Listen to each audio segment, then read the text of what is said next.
let's do a calculation on one of the observations. We had a little demonstration that I might call, remind me of that in just a minute, okay? The demonstration, the ball and chain. So we had a little ball on a chain, and then there were a couple of rings, and we had one of them where the ball would not quite go through the ring. Okay? You remember that one? So then we heated up the ring. The ball remained at room temperature, and then the ball passed through the ring.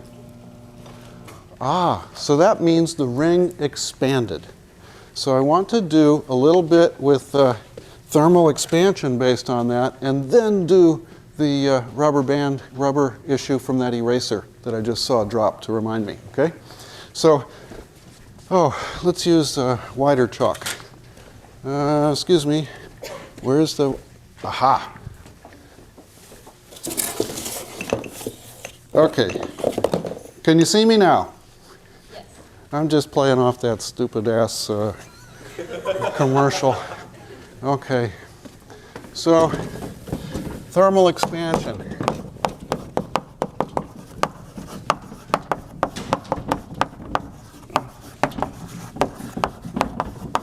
Thermal expansion, we observed there was a ring. This was a ring, a metal ring. And that distance, the diameter on the inside was about what? Yeah, 5 centimeters. Okay. Shall we do old school units just for fun on this one? Inches. Inches. Okay, remember, 100 degrees, right? What's an inch? 2.54 centimeters. It is now, but an inch existed way before centimeters did. 2 fingers. Okay, see this thing? An inch is the distance from the end of the thumb to the first knuckle of the King of England. There has not been an inch for 50 years. There is no King of England. Yeah, it's true, it's true, yeah. But that's a convenient unit to have with you, isn't it? As long as you've got a thumb, you can measure an inch. And now you've also learned as long as you've got a centimeter, you've got fingers, you've got centimeter measures with you as well. Okay, so shall we do this one in inches or not? Yeah. I got one enthusiastic person who's just trying to get a higher grade now. Come on. Okay, so let's suppose it's 2 inches. Now, doesn't that start to get awkward? I mean, inches.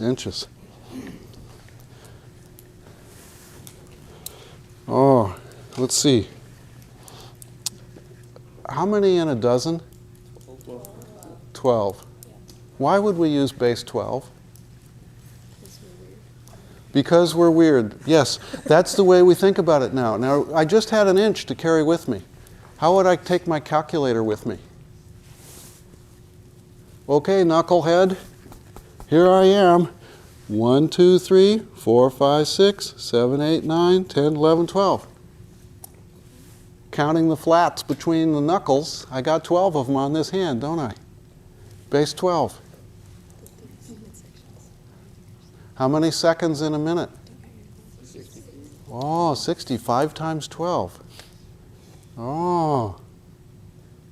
What an ugly set of units to use.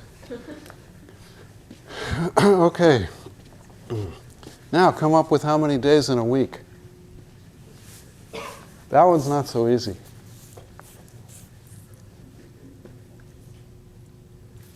Try packing some sticks and see how many go into small bundles. Okay, that's cool. I have no idea if that's related to a week, but it sounds good anyway. Okay, so 2 inches. And the ball that would not pass.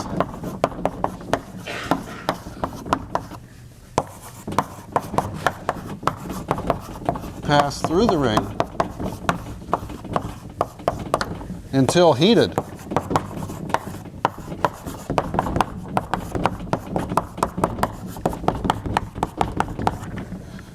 Was about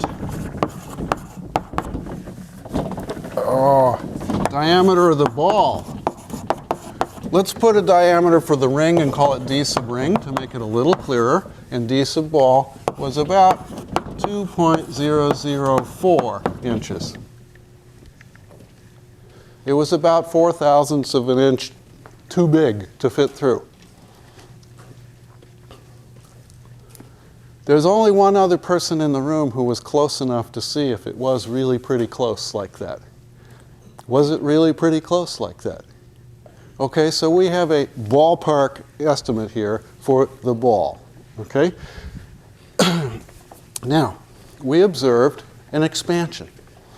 So let's think about, and was the expansion very much? No, it wasn't. Was it? The ring still looked to our eye to be pretty much the same, except after heating, the ball passed through. After heating the ring. Let's say that delta T was maybe 200 degrees. What unit shall we use for this? C, Kelvin's my favorite. Let's make it 200. So if a delta T was 200 degrees, then it passed through. Ball passed the ring.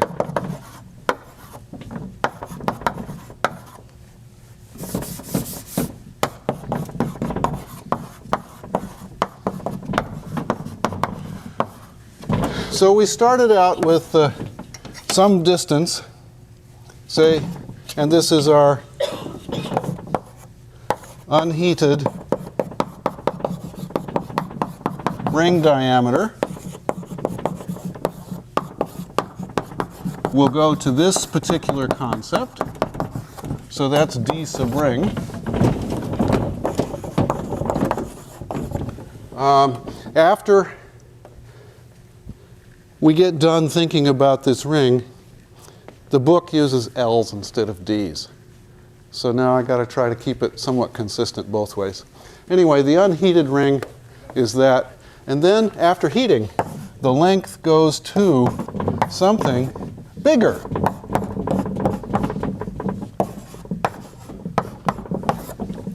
It gets a little bit longer.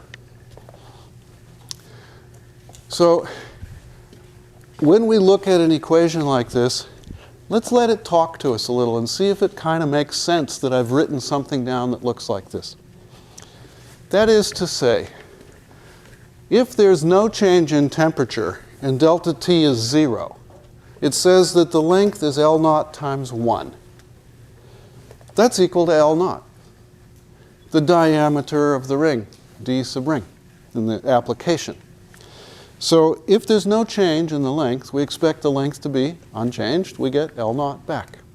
So the 1 in that equation is representing the unchanged length. Added to that is a small change over there, or a change, alpha delta T. We know that as we heated the ring up, it got bigger because the ball could pass through. So we know there's a positive change in the length. We found by watching the bimetallic strip that the change in length depended on the material. So the alpha is the material dependent part. So alpha times delta T tells us how much we expect to see for expansion when something is heated up. And we saw that the ring got bigger, so it should be positive. We look at the delta in the length here, right? So we have, here's L naught, and L naught alpha delta T is equal to the change in length. So if we wrote it as L is L naught plus delta L, that's another way you could write that. And we have delta L is alpha L naught delta T. It makes sense. If it was twice as long to start with and we heated it the same amount, we'd expect each of the two parts to expand as much, and we'd expect the total expansion to be twice as much.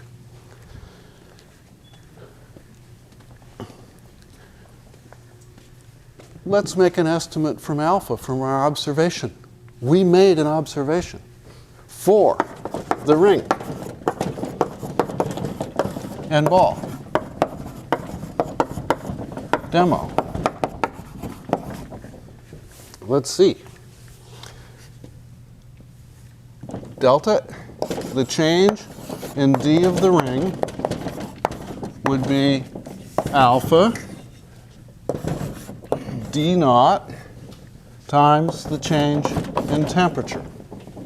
So I can solve that. It says alpha is the change in the ring divided by d naught delta t.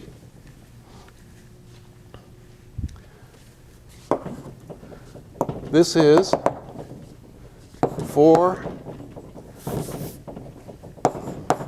times 10 to the minus 3 divided by 2 times 2 times 10 squared.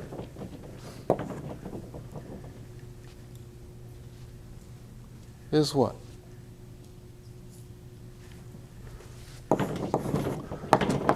10 to the minus 5. And that's distance over distance. Those two cancel for units. 1 over temperature, it's per degree K. By our own observations, the coefficient of thermal expansion, the linear coefficient for distance, linear coefficient of thermal expansion of the metal for that ring is about 10 to the minus 5 per degree Kelvin, per degree centigrade. By our own observations. How well do we know? Do we know it within a factor of 3? Do we know it within a factor of 10?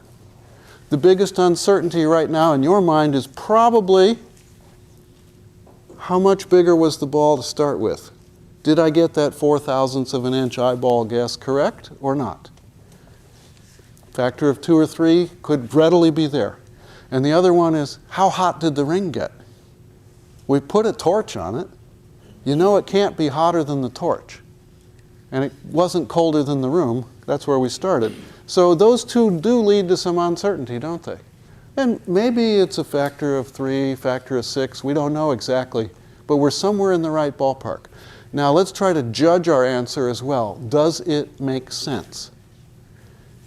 You guys use a ruler to measure things. Do you worry about the ruler temperature when you make a measurement? Usually not, right? Okay. So that means that the ruler doesn't change its length noticeably for you to have any concern about that. Okay? I do a lot of work as a hobby working on old engines. I love the smell of burning petroleum products. And so when I deal with that stuff, we get down to 1/1000th of an inch difference or even down in the 10,000ths of an inch on some of the stuff. This matters. Your measuring tools have to be at a known temperature.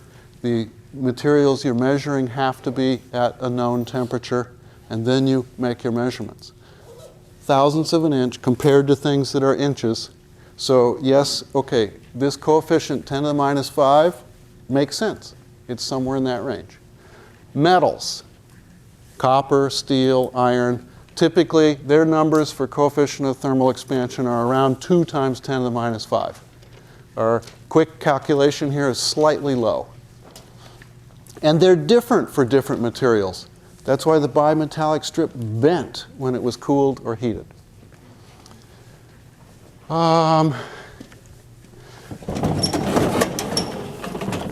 Let's suppose that alpha of steel is about, say, 2 times 10 to the minus 5 per degree K. How many of you have driven a car in your lifetime? How many of you have driven a car over a bridge in your lifetime? And on a bridge, as you're driving across a longer bridge, what sound do you hear from the tires as you're going along? You hear the shh, the normal hum, and then you hear a ka-thunk, ka-thunk, ka-thunk, ka-thunk, ka-thunk, ka-thunk. Do you hear that? What does that do to? There's an imperfection in the road surface, isn't there? There are gaps in the road. They have to be there. So they are called expansion joints.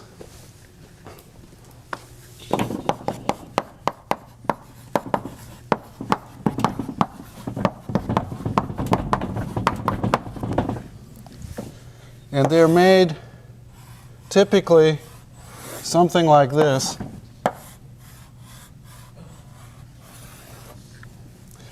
So here's like a length of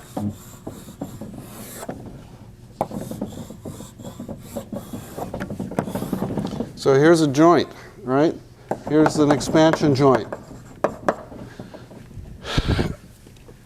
Let's do a simple example.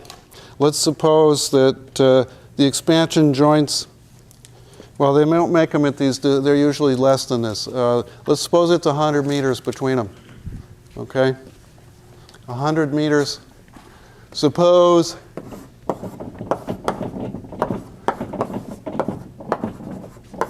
we'll use 100 meters.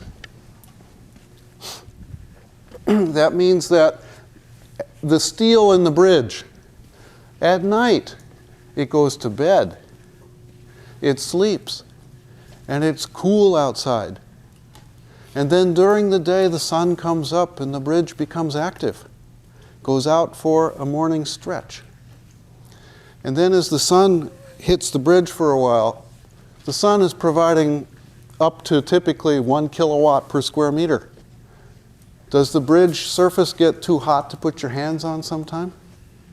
Yeah. So the bridge temperature can cover a range of like freezing to nearly boiling, which is about how many degrees change? 100 degrees, right? So the bridge must work. Works over a range of delta T approximately 100 degrees, right? That means this expansion joint, the joint gap, how big? How big does it need to be? Okay, we've got to go from L naught alpha delta T is about 100 meters, 2 times 10 to the minus 5. Did I put a minus 5 there? Yeah, good. And 100. Then what do we have? That's 2 times 10 to the minus 1 meters.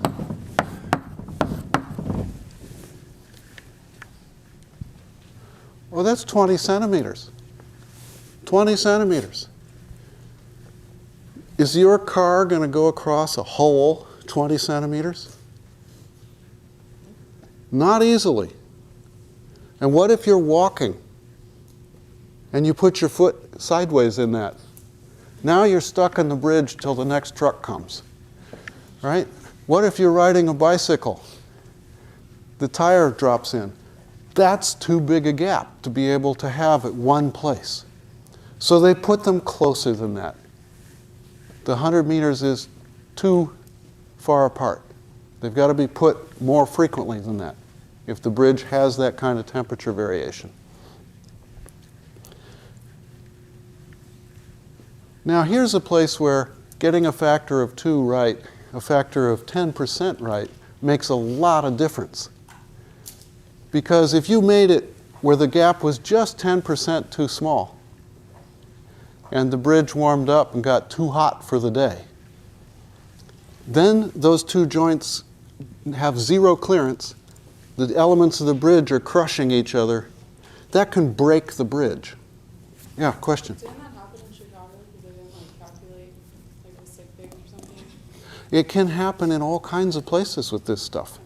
So what they try to do is build a bridge so that there's a little room for error in it as well, but getting these factors exactly right for the conditions matters a lot.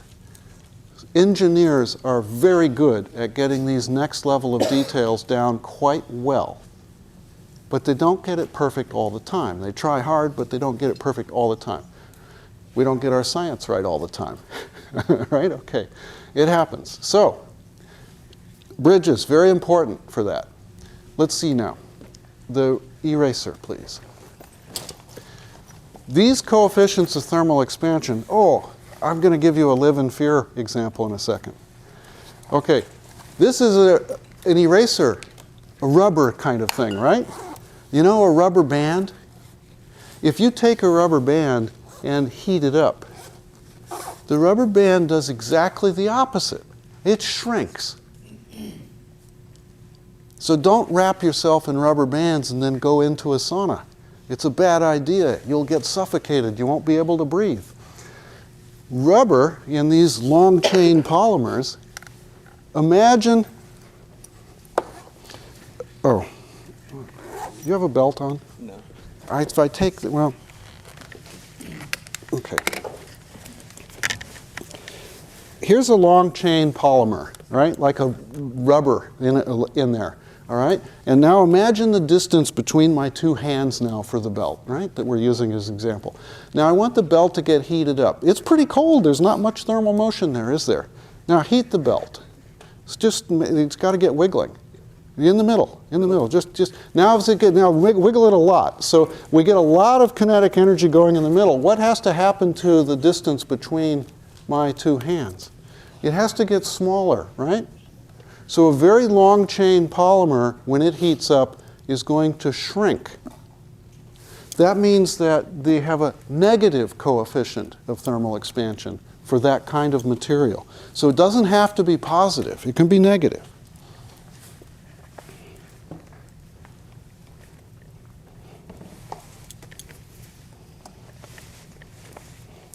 Okay. Fortunately, they didn't fall down. Okay. And you have your eraser back? Did I give it back to you? Thank you, ma'am. I appreciate remembering that. I would have forgotten that. Okay. Okay, let's do a live in fear example. Okay? It's the privilege of middle age to spread fear. Okay? All right, so here we go. Warming oceans.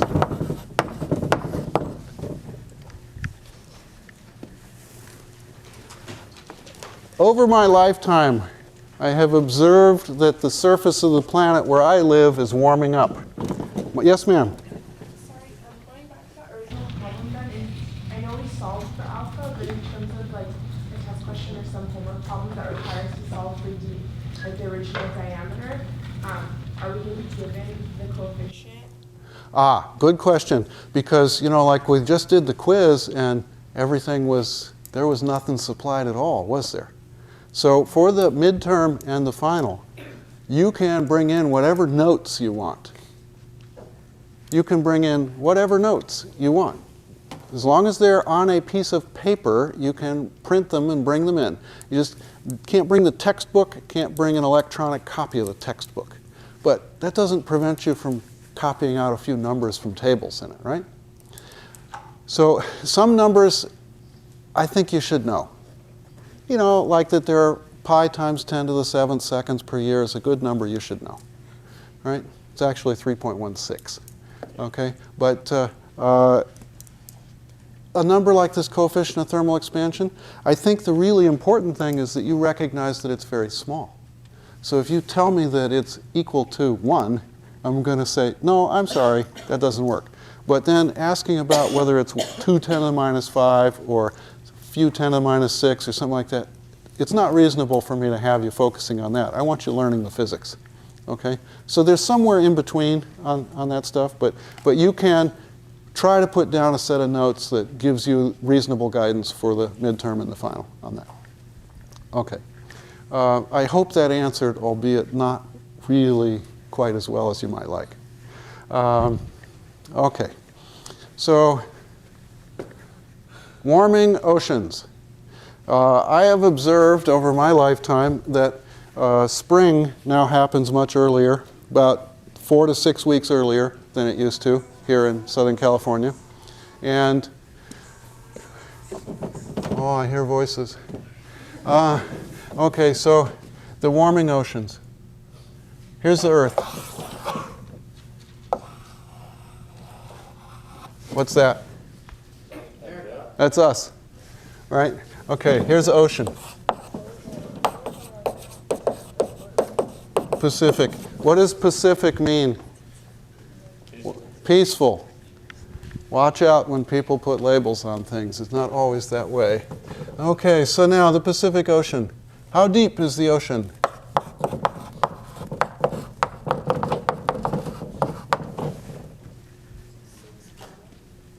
Okay, we know that the ocean, can you go out into the ocean and it's deeper than you? Okay, so we know that it's more than a couple meters deep. Except I guess off of Florida and Carolinas it's not, right? You have to go a long ways to get that deep. Okay, so isn't the ocean across the eastern seaboard is like 25 feet deep for a long ways out, right? But in the Pacific it drops off pretty quick. And let's suppose, how deep should the ocean be? Let's say D is about 3,000 meters. Something like that, 10,000 feet, somewhere around there, for a typical depth out there in the Pacific Ocean.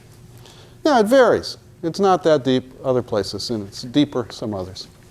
Okay. How much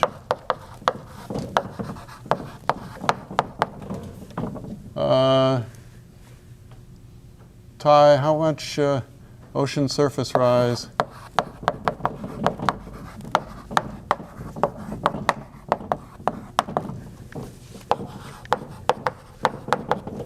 for delta T of the water equal to 1 degree. That's not much, is it? 1 degree. Okay. Then the change in the depth would be alpha, the depth times delta T. Water's about 7 times 10 to the minus 5 times 3 times 10 cubed times 1. That's about 7.5 10 to the minus 2 meters. Oh. Now that's a little bit troubling, isn't it? How many inches is that approximately? How many fingers do you see? I think you see 5, but I'm only holding 3 up. Okay? That was a smart-ass response, wasn't it? Sorry, I apologize. Okay, so 3 inches, right? 3 inches for 1 degree. Just 1 degree. And I didn't melt any ice anywhere. There was no ice melting off the Greenland or the poles or any of that kind of stuff. This is just warming the water. Now, most of you folks are bio majors, right? Biology. 1 degree change in water. What does that do to the living things in there? Doesn't it change who wants to live where? That's the part that's kind of scary. I think a 1 degree change is probably going to kill off all kinds of stuff, and we're going to be living in a different world, right? I love sushi, though. Okay, so 7.5 centimeters just for a 1 degree change. I don't think the ocean across its entire depth has changed by 1 degree in the last 100 years, but I think it's getting close to that.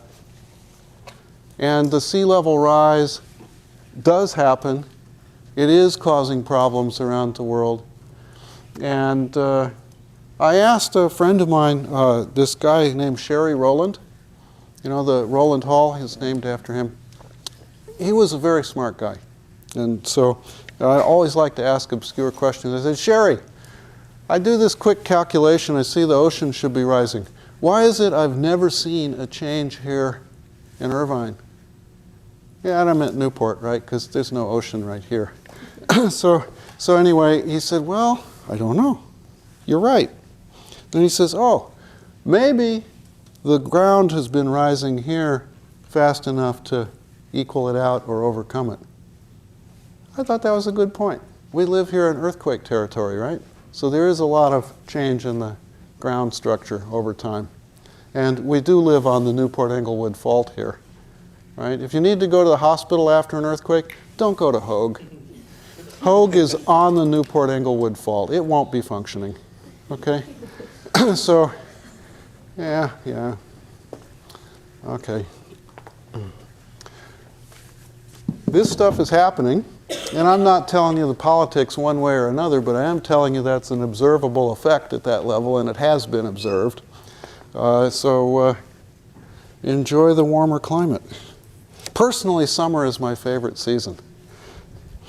Okay, now let's see. We got those deltas done. Okay, shall we do some more demo stuff? Yeah, shall we turn up the heat? Question?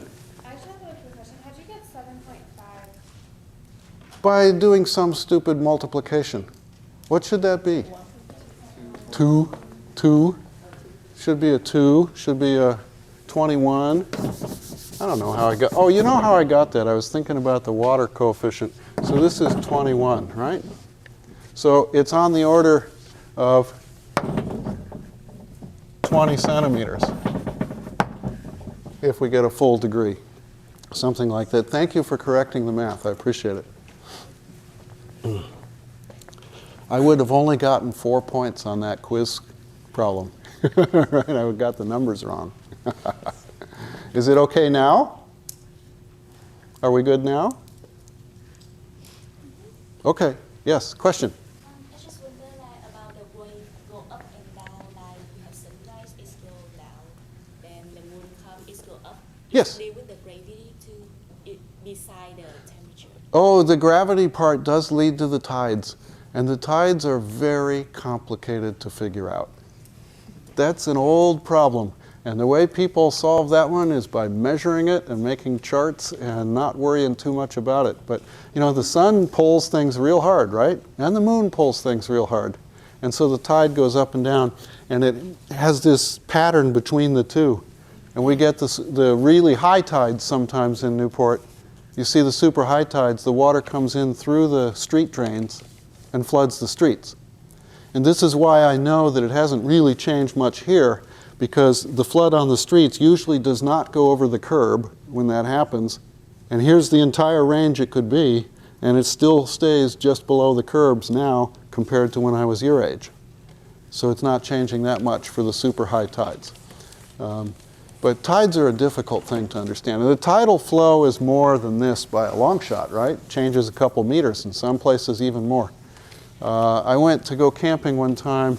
There's a Bay of Fundy up in Canada, and the tides are like 40 feet. It's really impressive. You have to pick your campsites appropriately. And there's a place up in Alaska that does that too. Okay. Okay. Any other questions on thermal expansion stuff? Okay. Let's see. Also in that chapter, to close out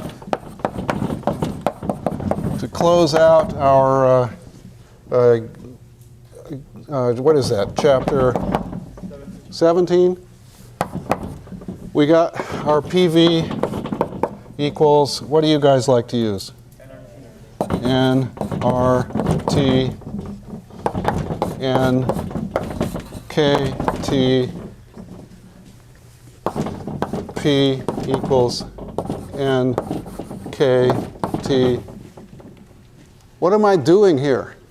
I'm writing the ideal gas law. And the ideal gas law is something that we got a sense of from our demonstrations last time.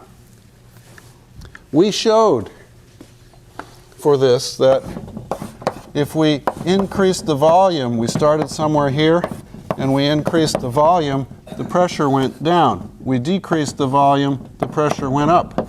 We made those measurements. It looked like that.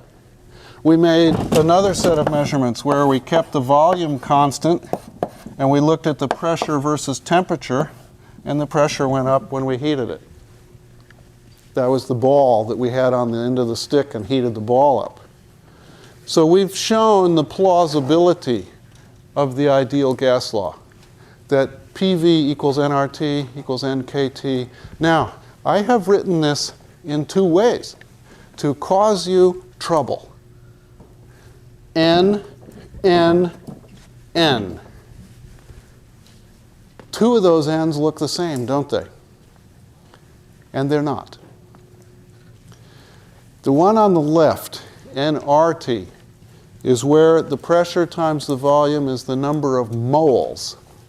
The number of moles times the universal gas constant, R, times the temperature. That's fine. The next one, with a capital N. This is the same equation, but now I put a capital N there. That's representing the number of molecules, not the number of moles. Capital N is the number of molecules. And K is Boltzmann's constant. This is the way, the first one, nRT, is the way chemists think about things, and therefore biologists, I guess. The nKT on the other side is the way physicists think about it in macroscopic sense, the total number of molecules present. But I think small. I'm a microscopic. When I put on a hat, I'm putting on an electron or proton hat. I'm thinking small. And I use that last one. P is equal to nKT. That's the number of molecules per volume. That N is neither moles nor total number. This one is number of molecules divided by the volume. So this is a number density. Number density.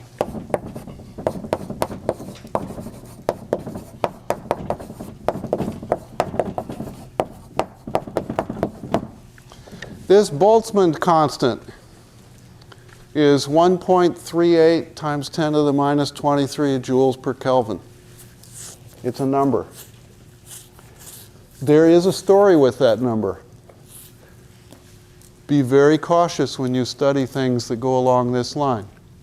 Boltzmann is a physicist in the 1800s, actually visited University of California, studied this stuff very, very hard for a long period of time, and killed himself. He committed suicide. It's a very hard topic to study. Boltzmann had a student, Paul Ehrenfest, who studied this stuff for a very long time after Boltzmann had died and killed himself. Okay? Approach this topic cautiously. Okay? It's a hard one to understand well and keep your sanity. Okay? So, this is a very interesting way to me to think about it. The pressure is related to the temperature. Once again, but now on a microscopic level, we're relating the kinetic energy density, kinetic energy times the density, is the pressure. So the pressure is related to the thermal content in the gas. Let's think about doing it. Oh, when you do this PV equals nKT thing, you'd like to use that for all manner of calculations, wouldn't you? And we showed some applications where it worked pretty well. But if we took that pressurized syringe and rammed the syringe down quickly, stomped it down quickly, does the ideal gas law apply before and after? Yes, but not with the same temperature. If we ram it down quickly, there was some work done. That work created more temperature inside. The gas will not be at room temperature after a sudden compression like that. And the ideal gas law will not have the same temperature in it. So you can't use the ideal gas law for a lot of compressions or decompression kinds of activities. And people use a different equation then for some of that.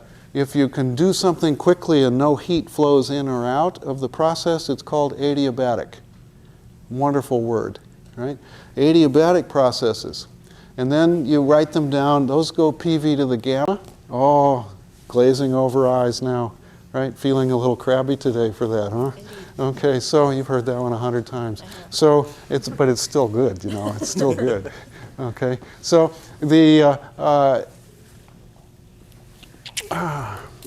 what you need to do here is find these equations and then ask, as you go through some process of thermodynamics, does it continue to apply or do things about it change?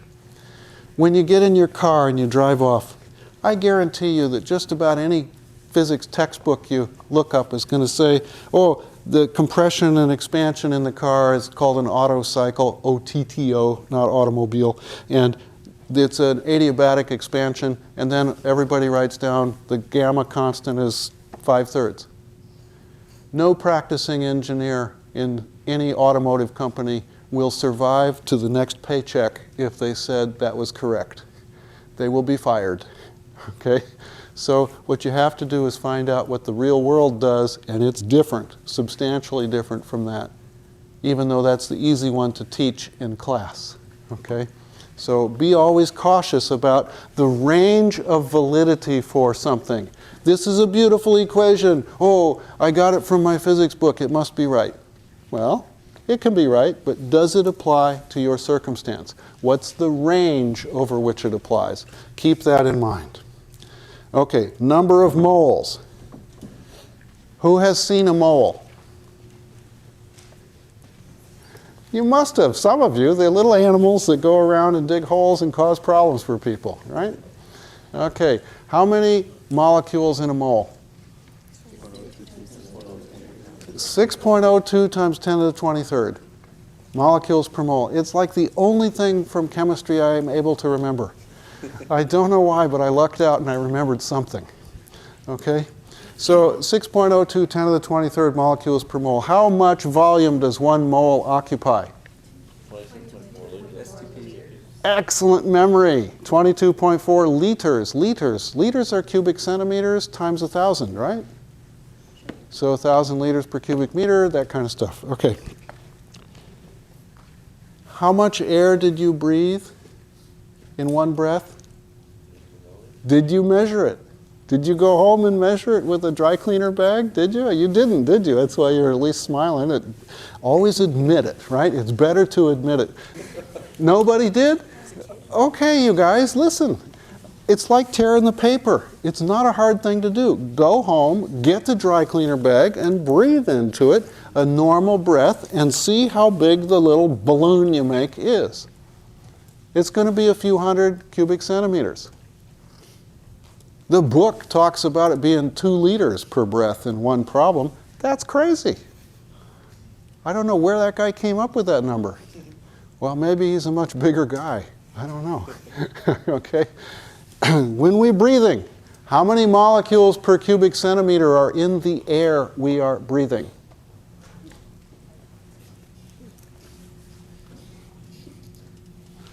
One mole is how many molecules? 6.02 10 to the 23rd. How much volume does it occupy?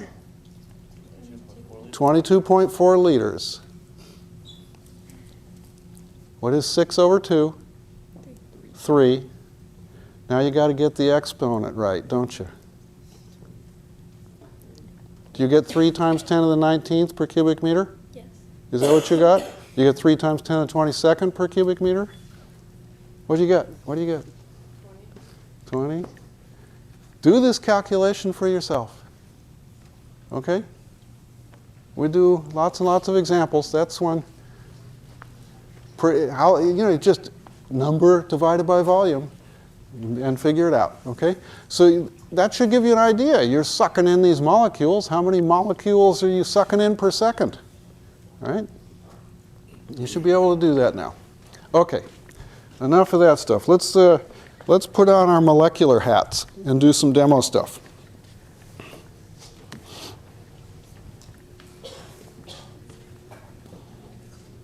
Oh, this is cool.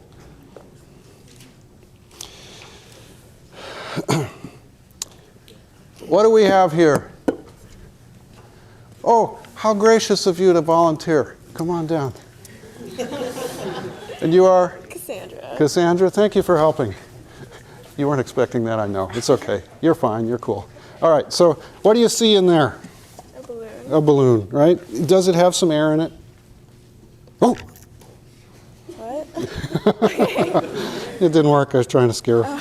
Okay, so does it have some air in it? Yeah. And is it all tied up? Mm-hmm. It's all tied up and has no place to go? Oh, no, it's trying to run away. It's dreading. Oh, yeah. Oh, God. Tell them what you saw. Smiley face. Somebody put a smiley face on it. So I guess we want to put it so that that'll show, right? I don't know who did that. Okay. All right. Now, what do you see here? Rubber tubing. Yeah, kind of. Plastic. What's the shape? Oh, circular. I like the first part. Oh. It's called an O-ring, okay? Because it's like an O, right? Okay. Circular, okay? And then this is, what's the material? Plastic. Oh, plastic. Why did you say plastic instead of glass? It looks like plastic. It looks like plastic, but doesn't glass look like that too? Yes. So, now, maybe you don't know the answer, it's okay, but Okay. why did you say plastic instead of glass? Because I felt it. Because she felt it. And when you felt it, what made it different that it was plastic instead of glass? What changed in your feeling? I guess a texture. I don't know. A little bit of texture, but really here it kind of could either be either one, right? Mm-hmm. When you touch it, you also could tell it's a little on the, Heavy side. but if it was glass, it would be quite a lot heavier, right? Okay. When you touch plastic, the temperature in your hand, now there's going to be some heat conduction, which we'll do next lecture. There's going to be some heat conduction from your finger into the material you grab. And glass has a ability to take more heat out of your hand than plastic does. So plastic feels warmer to the touch, which I suspect you actually noticed, but you never really thought of it that way. Because you know you can touch stuff and figure out whether it's glass or plastic. Okay? All right, so now, you're still Cassandra? Yeah. Oh, I lucked out. Okay, so what I want you to do is hold that down to get it started. And we're going to, Wait, hold yeah, hold it down. Okay. Just put some weight on it. Push, push. Yeah, push down. Both hands, palms. Get some weight on it. Or I'll have to have you stand on it. Is it working? Yeah.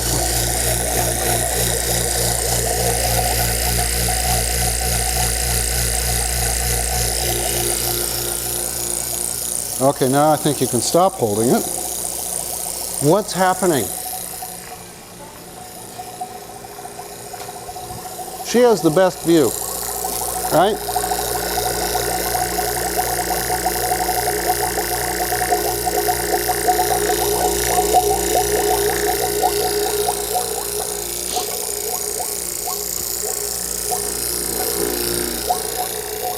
It's very happy now, isn't it?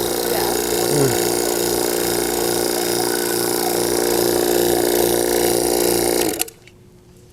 What do you see now? Inflated balloon. Inflated balloon. Does the excitement get any bigger than that? Yeah. Okay, what happened? You reduce the pressure inside that chamber. We reduced the pressure inside the chamber, and the air expanded for the balloon until what condition? Is the balloon accelerating right now? So what's the net force on the walls of the balloon?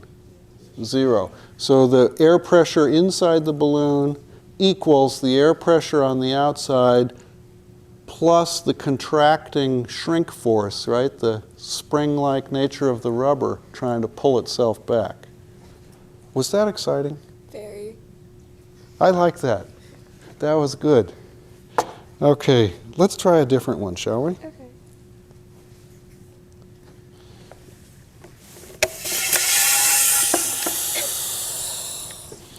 This is water. What's the temperature of the water? Room temperature? Loud. Project your voice with confidence to the audience. Room temperature? Yeah. Oh, this is a good thing. When you do physics, right? Remember I said nature never makes the mistakes, it's just the person. So when you do physics, be confident. You're going to be wrong every once in a while. At least you're confidently wrong, right? And you feel better about it because it's so hard. Okay, so you felt the temperature there, and that was about room temperature. Was that glass or plastic? Glass. Why? What was your observation that told you it was glass? The feeling of it, Mm-hmm. more heat was lost. And the way it sucked the heat out of your palm of your hand so quickly, huh? Now I'm going to pump air out of the top of this thing. Is this called an Erlenmeyer flask? Isn't that a neat name?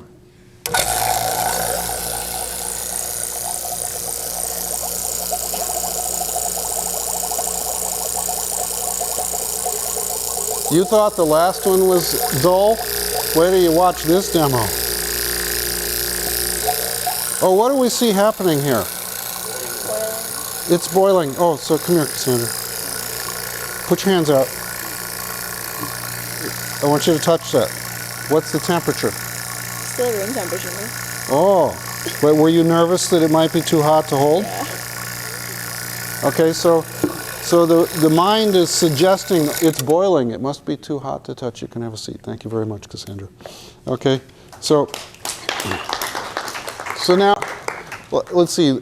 Last time we learned how to blow across a piece of paper and make it wiggle. Now Cassandra can go home and tell her parents she learned how to boil water. University education is so valuable, right? This is boiling water at room temperature. It did not heat up. So as you reduce the pressure, the boiling point of water drops.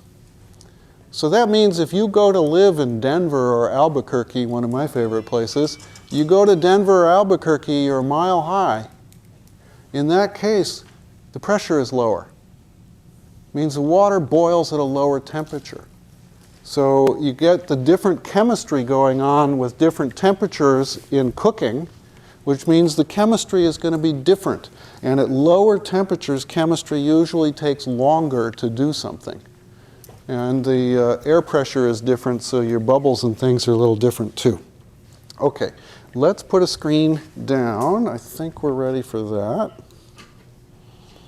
And let's get small. I want you to put on your molecule hats now.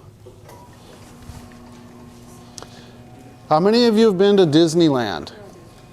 Okay. When I was a kid, we could go to Disneyland in the evening and help them launch the fireworks. Yeah, there were no safety laws back then. And there was another thing. I had a favorite ride at Disneyland. It was the Monsanto ride. And you got in a little people mover, a cart, and they made you imagine you were starting out like we are and shrunk you down to the size of atoms and molecules. And then you went through and had a ride that showed you all the fancy chemistry stuff. I didn't become a chemist, but that was so exciting. They've replaced it now with, there's a shake and bake thing there now. The Star Tours. Star Tours is where that used to be. They took an absolutely fantastic ride and replaced it with Star Tours. How could they do this? And immediately across from that, where Buzz Lightyear is now, was the General Electric display of things of tomorrow.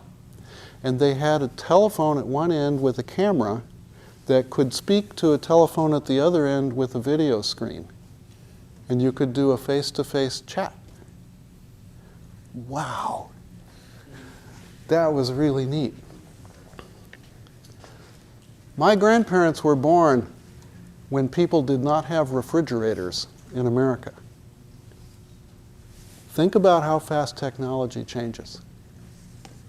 All right? I go to Korea a lot. And 20 years ago, all the fish restaurants, aquariums in the restaurant. You pick the fish, grab a net, that's the one you're eating. Sushi, right there, now. No refrigerator required. Freshest fish on the planet. Now most of the restaurants in the big cities have refrigeration, and the aquariums are disappearing. I do love looking that fish in the eye and say, it's you or me, bud, and today it's you. Okay. Technology changes very quickly, okay? You guys consume on average something like 3 times as much electricity as when I was your age, and you also consume on average 3 times as much sugar. That's not necessarily a technological improvement. What do we see? Not much. Oh. Now what do we see? Doesn't that look like, okay, who would like to help with this one? Anybody involved? Oh, come on down, come on down. Have you guys helped before? And you have already? So if I ever ask you, I want to get everybody over the course of the quarter, every person to help one way or another, okay? So if you've already helped, you can say no, but you are? Harwood. Harwood. Pleasure to meet you, sir. Chances are that means that there was a place called Har that was next to a wood, right? I have a friend of mine named Sidford. He hates the name. The name is Sidford. It's a very old name. There was a river in England, still is, the River Sid. And Sid Ford is the place where you could ford the river. And I told him he's lucky because there's another city nearby called Sidmouth. So anyway, Harwood must be the location, right? Okay, my first name is Roger. What's it mean? Anybody know? It's in the army, the spear carrier, the foot soldier who's going to die first, right? You know, so anyway, that's what my name means. Okay, come on over here, Harwood. What do you describe with confidence what you see? Okay, there is a what appears to be a plastic rectangular prism containing small beads that are shiny, metallic. Yeah, appearance. like stainless steel balls, right? Different sizes. And a couple of sizes, big and small, right? Oh, and actually there's like 3 sizes in there. Okay, let's see about how to turn this thing on. This is a nice thing in physics is if you don't know what you're doing, try throwing switches. Okay, let's try rotating that a little bit and see what happens. Keep going. Diddly squat. Let's try turning this. Okay, let's go back to where it was. Okay, now do some rotate. Oh, I see that's going to work now. Okay, so bring it back. And then let's do it there. Let's do a little get it going stuff. Okay, what do we see? Are we excited beyond belief? Okay, I want to stay within our range of belief, but still. I guess we need to have a little more excitement. Yeah. Oh, you know what? See these guys? We got to somehow, that'll probably work. Okay, what do we see going on? I want you to kind of get an idea. Let's see, if I come over here, it tips the floor or something. Is that the... Okay, so we see the different balls are moving, right? The bigger ones are heavier. They have a larger mass. What is their speed compared to the smaller balls, which have a lighter mass? We're seeing that bigger molecules or bigger balls are moving slower. The heavier balls move slower. The smaller balls move faster. Do we see an organized motion, or would you say it's random here? Random kind of motion here, right? What I want you to be thinking is that this is like what air molecules do, gas molecules floating around and stuff, okay? And let's try turning it up a little. Whoa! What we have on the sides of this are just little vibrating rods. So the vibrating rods are providing temperature to the molecules here. And as the temperature rises, what happens to the speed of the molecules? It's increasing. But no matter how fast, I wonder if this thing has any safety limits on it. Oh. Okay, let's try. There's other stuff here. Let's see if we can do something. Come on.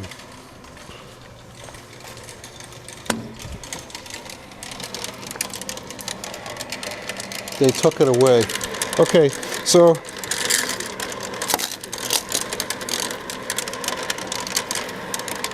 let's put this stuff in.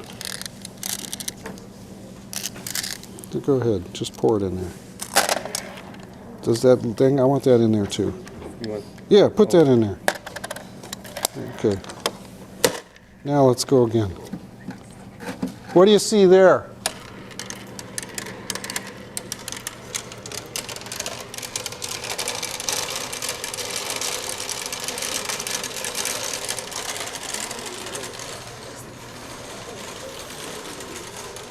Watch that. That's like a little piece of wood, that big thing.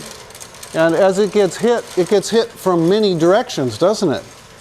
And it's walking around there, a sort of a random walk is what we call that, a random walk.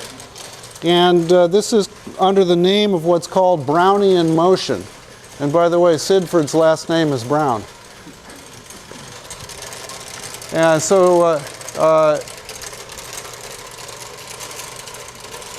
a big molecule or a piece of dust in the air gets hit by lots of small air molecules and kind of floats along and moves around.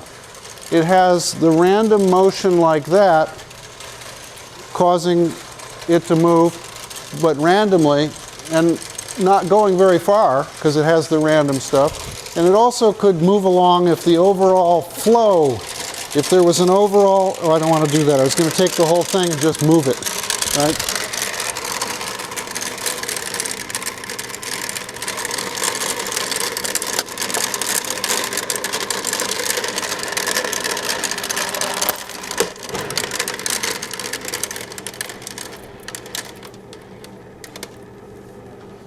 It's a magnet, I wrecked it.